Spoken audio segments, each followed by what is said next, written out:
Kelly, we're Yes. here in Washington, D.C. You're homeless. You actually sleep in this alley at night. Tell me about it. Well, the 1st of May 2016, I came to the streets from the shelter, and I found this area where they were working, and no one was here during the evening. So there's an alley back this way that I go up every night and get cardboard. And Out of dumpsters. Out of dumpsters. Sometimes I'm successful and get cardboard, and sometimes I don't. The reason you get cardboard is for several reasons. It keeps some of the dirt off of you from the street. It gives you some insulation, gives you some cushion for your back. I have injured my back from having to carry everything I carry. So sometimes I can carry a one-man tent that was given to me. Sometimes I can't, and I carry tarps. And that's what I sleep with at night. I'm constantly being mocked by people. I'm being stepped on. Insults, different things. There's not been a lot of compassion or empathy for me as a homeless woman. It's very difficult being a woman. You have to wear a skirt at night if you need to use the bathroom, so that you can use the bathroom without facing criminalization and being locked up for exposure. However, when you use a skirt so that you don't get the police to arrest you, then you make yourself more vulnerable for rape or assault. And so you have to choose, is it okay to get raped, but you got to use the bathroom and not go to jail? And no one should have to choose that. Being a woman, you face more issues than a man when it comes to urination and defecation. You have to completely expose yourself. We have monthly periods, menstruation, UTIs, and different things that men don't experience that we have to deal with sometimes on a long-term basis. So being a woman homeless actually on the street is very difficult. You had 2 master's degrees. Yes. You're educated, obviously, very articulate. How did you end up here?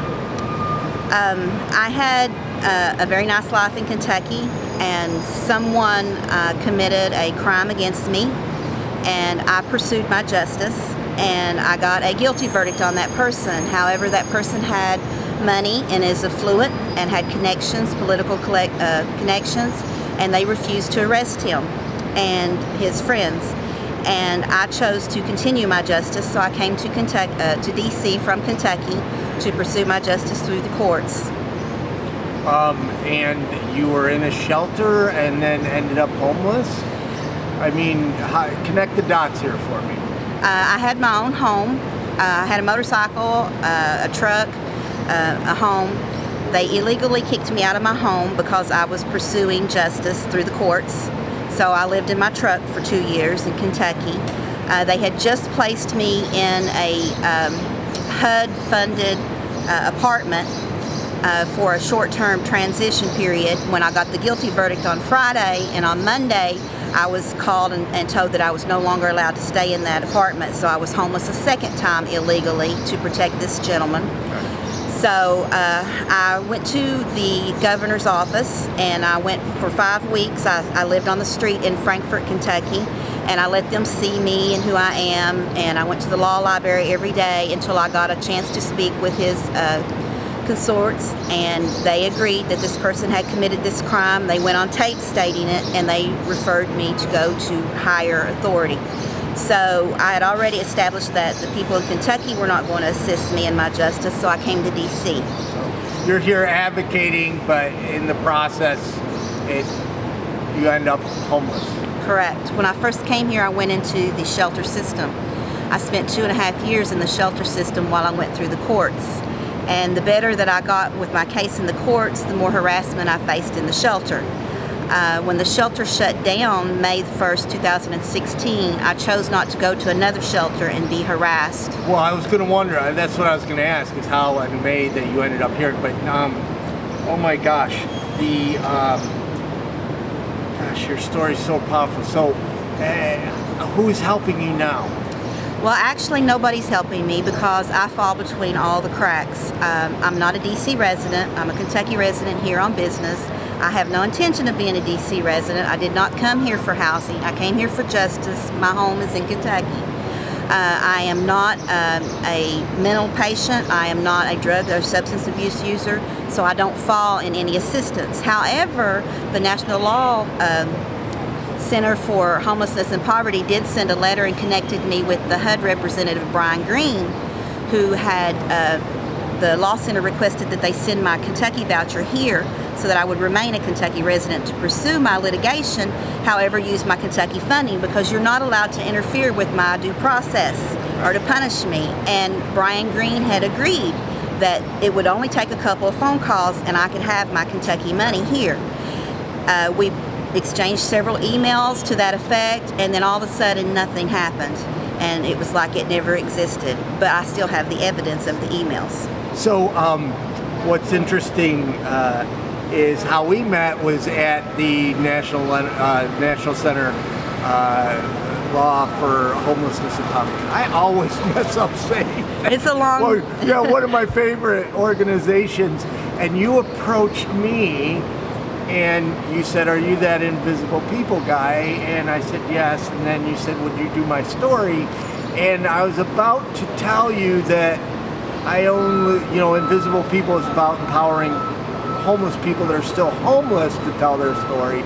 And then you went on to say that you're still on the streets. And I couldn't believe it. I mean, oh my gosh, unbelievable that's how we met. But one of the things that's so interesting is the Law Center included people such as yourself still experiencing homelessness right at the table. Yes. In every conversation today. And we were talking about messaging and criminalization and trying to change policy. And you told this great story about the EPA and how you went to an event. Can you briefly share that? Yes, I'd be happy to, Mark. As you can see, I'm not shy, and I do use my voice at every chance that I get. I believe it's important to not be silent. Silence is deadly. That's a counselor thing. Yeah. I think that we all matter and we all have a voice. So I attended a function in, I'm thinking it was Arlington, Virginia, last year that was sponsored by the EPA, and it was titled Vulnerable Communities. So I assumed that when I went that this would be about homeless people. There would be a homeless speaker. At least homelessness would be mentioned. So when I went, there was no mention of homelessness. There was no mention of homeless people. There was no speaker. What there was acts of God that were discussed, which are horrible. Yeah. Trust me, they're horrible. But it was disasters such as hurricanes, floods, earthquakes that were discussed.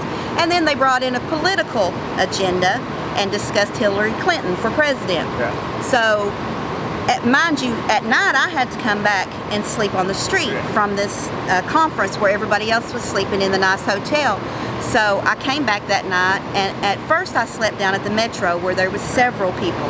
And I thought to myself, this is a vulnerable community. Everybody here is from a different race, religion, age. And environment is so important with homelessness. Yes, it is. And we all had one thing in common. We were trying to get shelter from the weather and the environment, which is what EPA stands for. So I went back the next day, giving them another opportunity to introduce homelessness, and yet again they failed. So I took it upon myself to write a 3-page letter to the EPA director, Matthew. I'm sorry, I forgot his last name. Sorry. And Matthew agreed to meet with me personally. I don't know how many homeless people he meets with, but he met with me personally out of curiosity, and he admitted that to me. He wanted to see who had written this articulate letter. So out of our conversation, and I presented a 20-page PowerPoint to Matthew. I have developed an EPA roundtable for the homeless, and I'm working with the National Center for Law on Homelessness and Poverty and a couple of the other homeless representatives to see this to fruition. So, you don't have to have money to make things change. You just have to get up off the couch, stop the conversation. Or up the out of your tent in your case. Yes. Oh my gosh.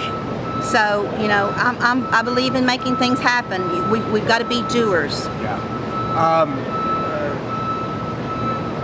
I'm just so in awe. I mean, you're amazing, and I know you're going to go far.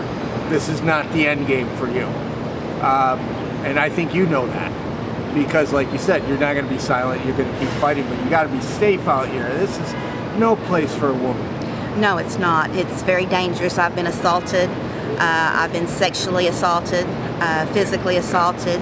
The police refused to arrest the people that assaulted me because I'm homeless, and they thought that I would be afraid and that I would run into a shelter and that would solve their problems. Well, it created more because I'm not afraid of nothing or nobody. Keep advocating. So. I mean, the voice that you're bringing to the table literally today is so important. It's Thank so you. very important. If you had 3 wishes, what would they be? For justice. Justice is my main issue. I want some justice my way, not how people want me to settle for justice, but what I rightfully deserve. That's it? One wish? That's the biggest wish. With that comes peace. Well, thank you very much for talking. Thank you.